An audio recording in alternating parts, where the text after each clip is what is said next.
Hi everyone. Oh, hold on. I'm restarting because I recorded this and it didn't like capture my screen right, but it's fine. We're gonna roll with it. Alrighty, cool. Well, hi everyone. I'm Lauren Wiley. I'm a fourth year environmental science major and conservation biology minor, and I'm sorry I couldn't be with you all today.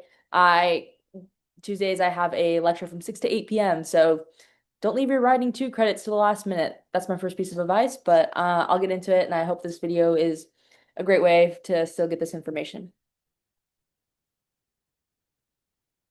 All right, perfect. So, my journey. Growing up, I'm not from like an outdoorsy family or anything. My parents only believe in glamping, and that's about it. But I did experience a lot of nature and things like that. So, yeah, my grandparents owned a place at the beach over summer, and we always were driving to Colorado and the mountains and things like that to visit family. So, I got a lot of taste of the outdoors still, and I always had a passion for animals, and I liked being out in the sun and things like that. When I got to high school, when things were getting real and I was, starting to think about the future and talking to my older brothers, things like that, I knew I didn't want to work anywhere like boring per se, I guess, but I knew a normal job wasn't for me. I knew something where I would be in an office cubicle all day was not what I wanted. I wanted something where I could be outside and just truly make a difference in the world. And then going into college, I applied to UCLA, got in obviously, but I applied as an environmental science major.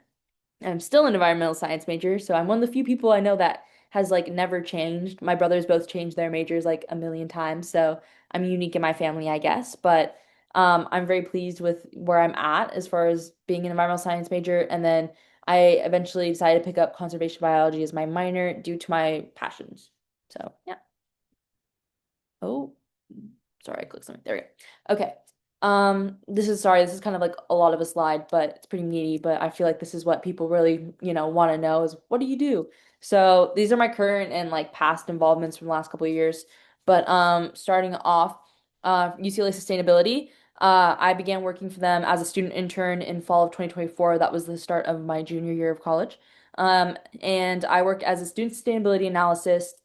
It's a paid internship, which is awesome. And I mainly focus on the Student Sustainability Leadership Council, the SSLC. So I kind of help connect them with the leaders of every environment and like green and outdoors focused club that wants to be a part of the organization. I connect them together and them with the Office of Sustainability, which is pretty awesome. Um, Also, I'm obviously in ESN. I'm the communications director. This is my second year on board, and I've been in the communications director both years. I've also been in ESN since freshman year, so I love this club. I love what they do, and the fact that we, are close-knit and welcome to everyone, really stands with me. So love ESN. Also, I'm a tour guide with the Botanical Garden. So I get to nerd out to the public about plants and what they do and how they evolved. It's pretty awesome. It's a great experience. It's just a volunteer opportunity, but I really enjoy it.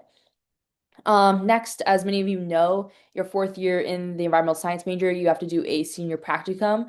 So, my practicum project is working for the Catalina Island Conservancy. So, my team and I are actually looking to gain insight into the invasive mule deer and their movement patterns, and trying to find some, connections in that. So, it's a lot of GIS, R, statistical analysis stuff, but we're really excited about the project, and I love my team, so it's going to be fun. Um, Also, individual research, that's also something I've done. I was really lucky and I got to study abroad in Costa Rica last spring of 2025. So, I got to design, conduct, and present at a symposium my own research project. I chose a marine project, so I got to do all the field work, but make it underwater in the ocean of Costa Rica, which was so cool. I like will yap about it all day, but I only have a set amount of time, so I won't. But it was pretty awesome. I got to do that through the Monteverde Institute, which was what our program was for through UCAAP, which is the study abroad program. And then lastly, I want to talk about another involvement, which was I was an undergraduate assistant for Dr. Lippman and Dr. Gorlinski, who are in the EEB department, for their ecological restoration class, fall of 2024. So that was also fall of my junior year. So I basically was an assistant to the TAs during the lab. So I got to, be outside, teach people how to do certain field methods and conduct them, run equipment around, and then do some administrative tasks as well, like, looking and sorting through data files and things like that. So it was a pretty awesome opportunity. I learned a lot, definitely. All right. And then when you get to my age of a fourth year, everyone asks you, well, I've learned two questions everyone asks me, which is one, what is environmental science? Or two, what do you want to do with that degree when, they ask you what you're studying? So I'm gonna focus on what you do with that degree because I'm sure you all know what environmental science is. I hope you do. But yeah, so my current career plans in my next step post grad is I have no idea, but that is okay, and I've come to terms with that. Um, I do plan on continuing my higher education. I would like to take a gap year or two because one thing I've learned from I have two older brothers, and they've, taught me a lot, and you don't want to go to grad school without anything in mind, and I have a lot of passions, and there's a lot of things I would like to study in grad school, but I need to narrow that down a bit, so. I'm gonna go experience the world a little bit, so that's gonna be a fun time. I'm gonna try to enter the workforce. I'd like to take a gap year for a year or two and then potentially to do a either master's or PhD. I'm still undecided, but that's what the next year or two is for of my life. So yeah, the current job market's pretty bad, but I'm sure you all know that. But I've got a lot of experience, I've got a lot of passion, and I am hopeful that I will find something. Yeah, these are just some pictures from things I've done and animals and little new friends I've met, which is pretty cool. But yeah, we'll see where the wind takes me. And I know I will continue my higher education eventually, but I think it's important to figure out what you want to do during your higher education. And that's what a lot of people won't tell you, especially at UCLA. People are all like, oh, are you applying to grad school during your senior year? Are you going to jump right into the next thing? But it's okay to take time. It's okay to learn who you are and what you want to do and narrow that down. That's completely okay. And that's what I plan to do. All right, and then my advice to you all. So, number one, put yourself out there and be active. A lot of people ask me, like, oh, Lauren, how'd you get that UCLA sustainability internship? That's pretty awesome. It is. And I followed every single UCLA like club, zero waste, like sustainability thing I could find on Instagram. Followed all of them. Like I cook a club, UCLA sustainability. Who are they following? And I did it all. And then I would stalk them and be active. And that's how I got my internship because UCLA Sustainability posted hiring student interns. So as long as you are trying to be proactive and things like that, social media is such a powerful tool too that people don't admit very often, but most people post job listings on there. Word of mouth is huge, ask your mentor, ask friends, ask, other people who are, in our world of environmental science, someone knows something. So just be active in that sense. Um, my next point is make the most out of every opportunity. No matter how small, you can learn something. If it's even more of an incentive, you can resume it, put it on your resume. It's valid. You take a GIS class, you can put GIS on your resume as a skill. You take Environment 175, which is required for the degree, you can put R on your resume. That's a skill. Things like that. Even, though I put the undergrad assistant thing on my past experience because so valuable because now I can put on my resume that I know environmental field techniques and I've taught them before, which looks amazing.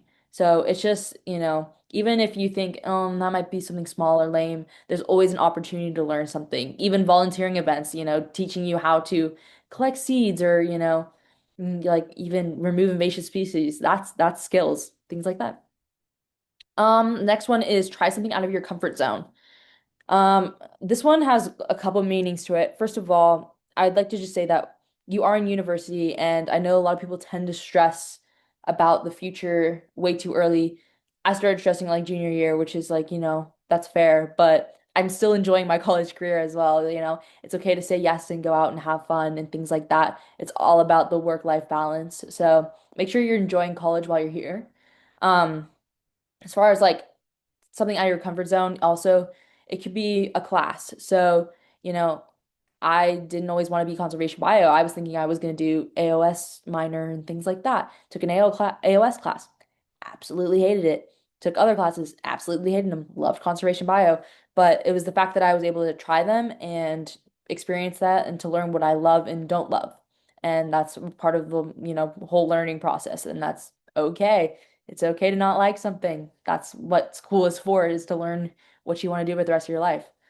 Also like big opportunities. Like I said earlier, I studied abroad. That was out of my comfort zone. I had never left the country. I've been to like maybe like not even 10 states, and I left the country by myself for the first time and was gone for 3 months and lived out of a backpack. And that was something I never thought I would even do, but I did. And I learned and grew so much as a person because of it. Um, Last but not least, love what you do. This is gonna be like a hard career, and especially in the climate we're in, like right now, I don't want to dwell on that, but it's true. So I hope that whatever, discipline you choose in environmental science and just environmental science as a whole, you love it and you're passionate about it, because at the end of the day, that's what it's all about. You're gonna want to love what you do for the rest of your life, and you're gonna want it to have meaning to you. So enjoy what you're doing, enjoy where you are now. Just enjoy the experience of UCLA. This is an incredible opportunity where we're at right now. And yeah, just enjoy it all. That's it. That's all I have for you guys. So I know obviously I'm not there in person. I'm sitting in a lecture hall right now, unfortunately. But yeah, you feel free to contact me if you have any questions. I just put my email on here, but I love to yap, so just let me know. Bye guys. See if I can stop this. Oh, that's the wrong one. Bye.